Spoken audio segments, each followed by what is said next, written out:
Thank you, Mr. President and members of the Cabinet. I have a lot of gratitude and a little bit about my background. I'm born in Portland, Oregon, from there. And growing up, it's always been left-wing, very progressive. And I liked it. It had cafes and artists and those who lived a bohemian lifestyle.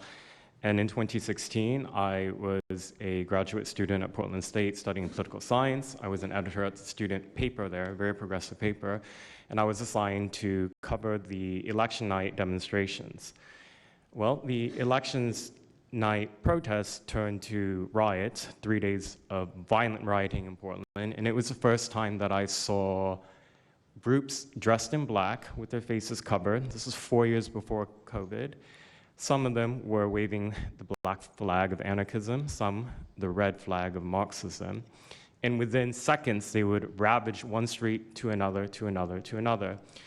And the next day, I would read the legacy media, which I still read at that time and looked forward to, and I looked up to those journalists. And I was really shocked to see that the narrative was that these, in my view, anti-democratic political violence was legitimate acts of protest because people were concerned about racism or all these other lies. And so for the next 4 years, I just continued going out with my video camera. I thought, look, people can ignore what I write because of spin, but videos can quite speak for themselves.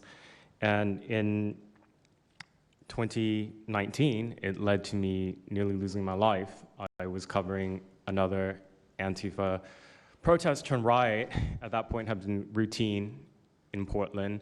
And then I was ambushed in a mob beating. And I had never been in a fight. I didn't even realize that I was being assaulted until seconds in. And the punches came from everywhere on my head and my face, and I was bleeding out of my eyes and ears, and then they threw all the drinks in my eyes to humiliate me further and to laugh at me. And I was rushed to the hospital in an ambulance and CT scan, and I had subarachnoid hemorrhage, which is bleeding in the brain. I nearly died. And after surviving that, the reporting that I saw in liberal media it seemed to suggest that I had deserved it, because they branded me far right, and some even went so far as to suggest that I maybe faked my injuries. A BuzzFeed reporter asked for my medical records, which I did provide, but this felt so, it's like because I didn't die in that attack, there was another round of people who wanted to finish me off. But I continued, and then 2020, Portland was really the epicenter of the longest political violence. Those months of riots, I was on the ground, undercover, and there was an assassination there. There was a supporter of Donald Trump named Aaron Danielson who was shot dead by a self-described Antifa member who then fled out of state and died in a shootout with US Marshals.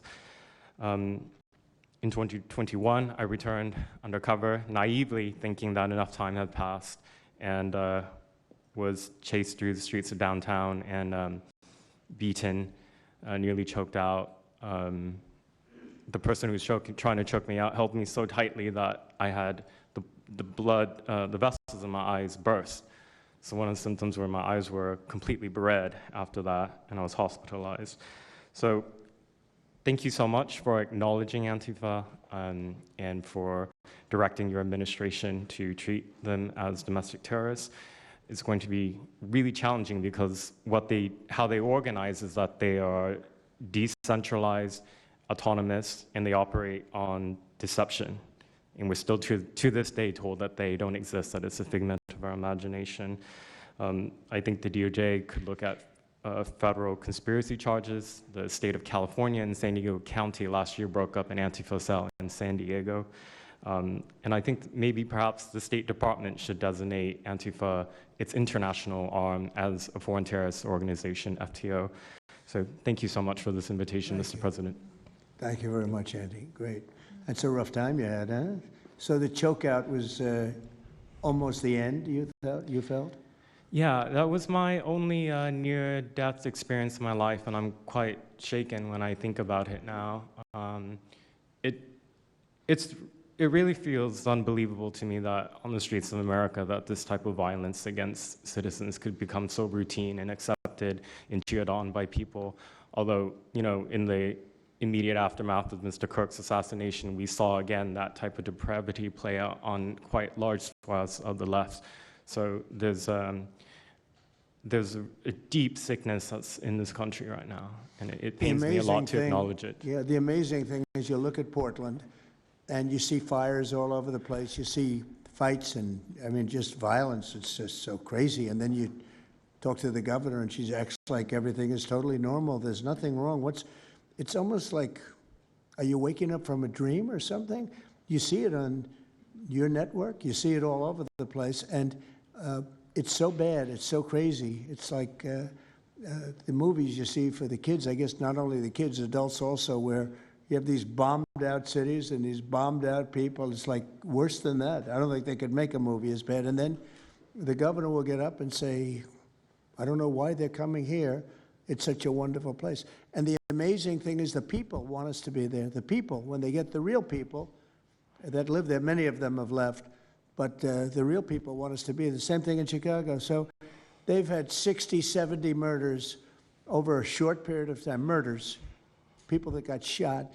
They've had hundreds of people shot, and then a guy like Pritzker, or this low IQ mayor, gets up.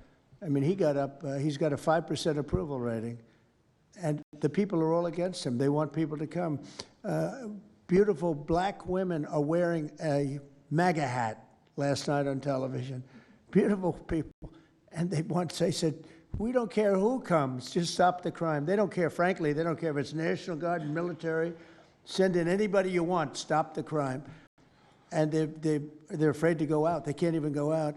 And then a guy like Pritzker, think of that, 50, 60, 70 people over a short period of time murdered, actually murdered, mostly gun violence, but knives, but gun violence, they're murdered, and hundreds of people shot. They had one weekend where they had like 18 murdered and 71 shot.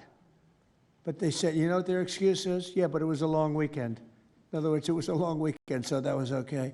And then Pritzker gets up and he says, like, I don't know what they're talking about. We don't have crime here. They're crazy. I think actually they're petrified. You know, their families live there, everything else. I actually think they're scared. Pritzker was a failure in his family. They threw him out of the family business. Guy's a loser. But you know what? I believe they're scared. They're actually frightened for their lives.